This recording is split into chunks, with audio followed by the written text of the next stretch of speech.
Ante todo, muchas gracias por la invitación para participar en estas jornadas alusivas a la encíclica Laudato Si. Me presento, mi nombre es Rubén Famá, soy abogado y participo del colectivo de agrupaciones sociales y políticas que desde hace ya algunas décadas venimos impulsando la implementación de una propuesta a la que llamamos Programa La Marcha al Campo, cuyo objetivo es contribuir a la superación de los negativos estancamientos que hasta ahora se han venido poniendo de manifiesto en los esfuerzos por encontrar un curso de solución definitivo y sostenible en el tiempo a los problemas que plantea la desocupación, la subocupación, la marginación, la indigencia, en fin, los indicadores de la alta desigualdad social que desgraciadamente ya han adquirido connotaciones estructurales. En este sentido entendemos que se ha omitido, ¿no?, en todos estos esfuerzos que se han llevado a cabo, si bien paliativos en cuanto al objetivo de superar estos problemas, podríamos decir que han sido ineficaces. Entendemos que se ha omitido a un sector muy relevante de la economía nacional, mejor dicho, del acontecer socioeconómico nacional, y me refiero más precisamente al sector agropecuario, el que entendemos tiene serias capacidades y potencialidades y constatables capacidades y potencialidades para la generación de puestos de empleo genuinos, tanto en términos directos como indirectos. Al respecto, lo que decimos es que se podría empezar por la utilización y el adecuado aprovechamiento de superficies actualmente de dominio fiscal de los bosques nativos para el aprovechamiento de sus múltiples productos en un marco de su manejo sustentable, y todo esto complementado con actividad pecuaria a través de la utilización de alambradas eléctricas. Y no solo estas superficies de bosques nativos, que estimaciones conservadoras la podrían situar aproximadamente en 12 millones de hectáreas, que actualmente la totalidad de estas existencias de superficie de bosques nativos son objeto hoy por hoy de deforestación, es decir, lo que decimos que esta posibilidad viene sujeta a la condición de que cese esa deforestación e involucrar todas esas superficies en un plan de manejo sustentable. A lo que se puede sumar también la existencia de no menores extensiones de superficie de uso netamente agropecuario, hoy por hoy también bajo dominio fiscal, pero que en muchos de los casos o bien no están utilizadas o están subutilizadas, o bien arrendadas a grandes propietarios, o bien utilizadas por grandes propietarios, no precisamente en virtud de algún vínculo contractual, ¿no? En una primera etapa, el programa estima un requerimiento entre 12 y 20 millones de hectáreas para la generación de 1 millón de puestos de trabajo genuino, y otro tanto, 1 millón de puestos de trabajo genuino de forma directa y otro tanto en forma indirecta, ¿no? Esto supeditado a un esfuerzo estatal de planificación importante, relevante, de una escala superior. Es decir, no se trata de un programa parcial, circunstancial, coyuntural, para superar tal o cual necesidad inmediata de tal o cual porción de la población, sino que se trata de un esfuerzo de envergadura, de movilización y de voluntad estatal de planificación, que básicamente consiste en revertir el proceso de migración que durante largas décadas ya se ha venido consolidando en el sentido rural-urbano,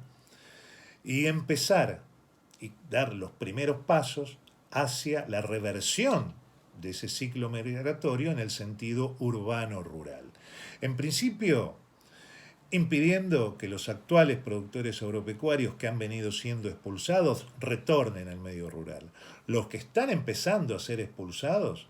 que queden radicados en el medio rural en mejores condiciones, y en segunda instancia aquellos que ya han sido expulsados definitivamente hace ya tiempo y que no han tenido más remedio que migrar a los centros urbanos, puedan encontrar un retorno a ese medio rural, pero en términos en que el Estado les pueda garantizar ese tránsito a esa ocupación genuina, ¿no? No se trata de una migración desordenada, de una ocupación caótica, sino de algo pautado,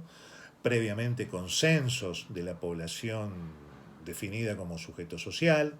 con cursos de capacitación, con talleres de capacitación, con programas de capacitación previo ofrecidos por profesionales de los ámbitos y de las incumbencias que se requieran,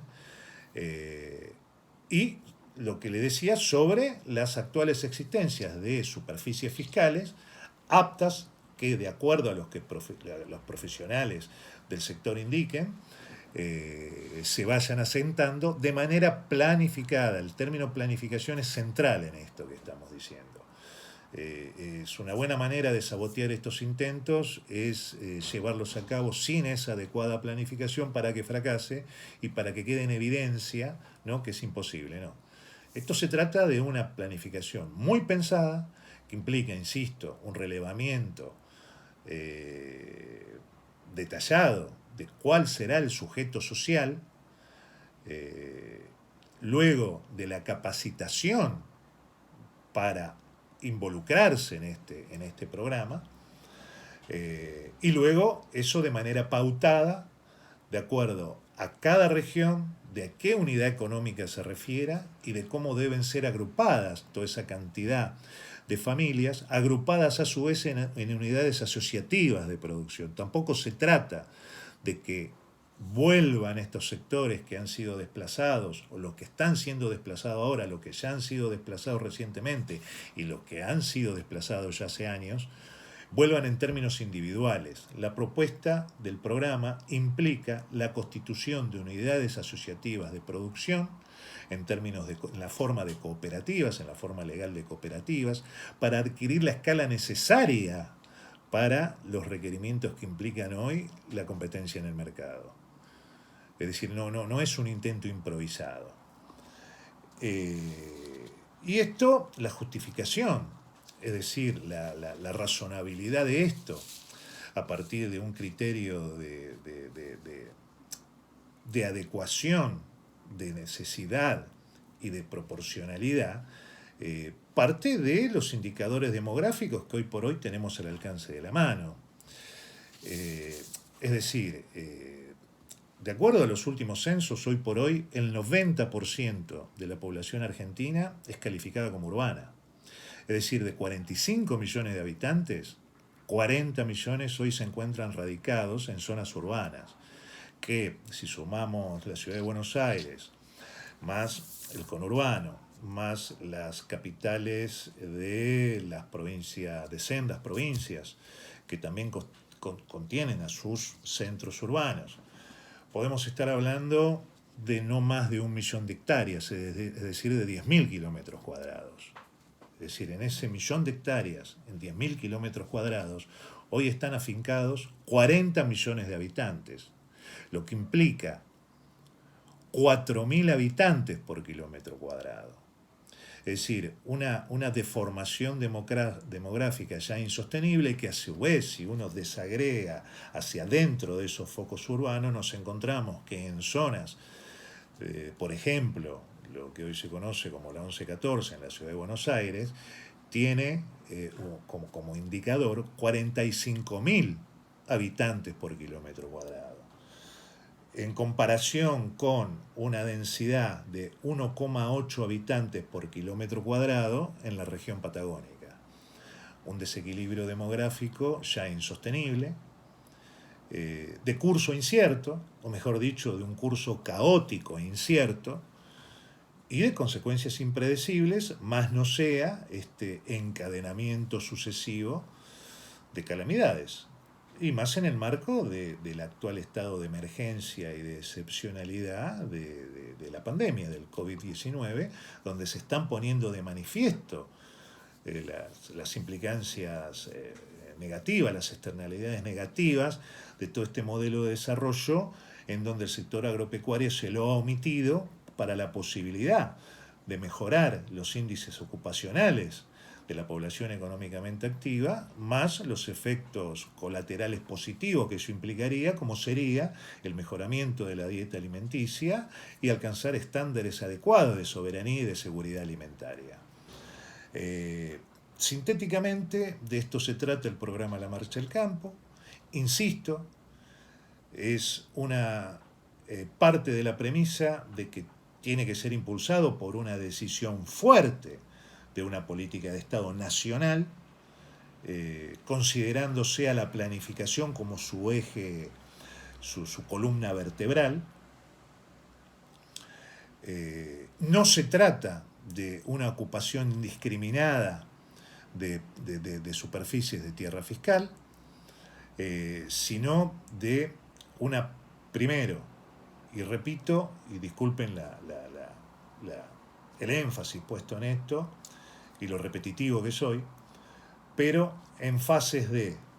definición de los sujetos sociales implicados, capacitación de esos sujetos sociales identificados, implicados y relevados de acuerdo a sus capacidades, sus saberes y sus conocimientos para el involucramiento en este tipo de tareas. Y luego el tránsito migratorio en su escala determinada para cada caso, y todo esto acompañado, y ya para concluir, con un componente muy importante que es la renta básica por localización. Es decir, aquellos sujetos, aquellos beneficiarios que accedan a participar del programa, deben ser beneficiarios de lo que llamamos la renta básica por localización. ¿Qué es esto? Una renta básica que, de acuerdo a las características de cada emprendimiento que se desarrolle, de acuerdo a la unidad económica que se define y de acuerdo a cada región que se defina para cada unidad económica del grupo de familias que ingresen al programa, deben ser acompañadas con un aporte del Estado Nacional, el que en principio deberá satisfacer las necesidades de alimentación, de educación, de salud, de ocio, de la población beneficiaria y que acceda a su involucramiento en el programa. Renta básica por localización que, de acuerdo a lo que estimamos debiera ser la implementación del programa, va a ir decreciendo, en términos decrecientes, a medida que esa unidad asociativa de producción empiece a generar los recursos con obligaciones tributarias, hasta que se extinga esa renta básica por localización y que esas unidades asociativas de producción pasen a ser unidades productores agropecuarios, prósperos, independientes, afincados, y acá concluyo, quizá con un rasgo muy relevante de la propuesta, en superficie de dominio fiscal, las que deberán mantener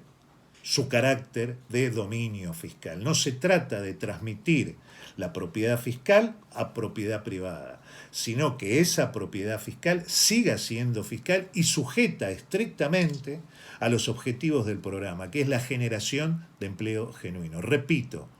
el programa no contempla la transmisión de dominio del dominio público al dominio privado, sino que esas superficies fiscales mantengan su dominio fiscal, pero que cumplan el objetivo de la generación de empleo genuino. He sido lo más sintético que he podido. De todos modos, se le pueden acercar a la jornada los textos anexos para que profundicen. Hay un texto que habla de los fundamentos políticos, ideológicos y filosóficos del programa La Marcha al Campo. Hay un proyecto de ley redactado para la implementación de La Marcha al Campo. acompañado por otros documentos donde se pone el énfasis en estos desequilibrios demográficos que recién les mencionaba. No es algo improvisado, esto viene de décadas, son conocimientos y saberes acumulados, podríamos decir, de hace ya 5 o 6 décadas. No está afincado en ilusiones a futuro, podemos remitirnos a tiempos pasados en que se ha llevado a cabo este tipo de propuestas que estamos manifestando, de utilización de las superficies aptas para el uso agropecuario. Actualmente se encuentra desde el año 2004 en la localidad de Maipú, Las Armas, ahí en la cuenca del Salado, 100 hectáreas que vienen cumpliendo estos parámetros de procedencia, de posibilidad, de estas condiciones de posibilidad, y que bueno, otra vez muchas gracias por darnos esta oportunidad para difundir este programa que estamos convencidos, quizás ahí radique nuestra fortaleza, que puede propender a una solución definitiva y un curso de solución eficaz para los problemas de altísima desigualdad social, de incertidumbre, y lo que es más importante, ofrece un curso de solución en paz. Nada más y muchas gracias.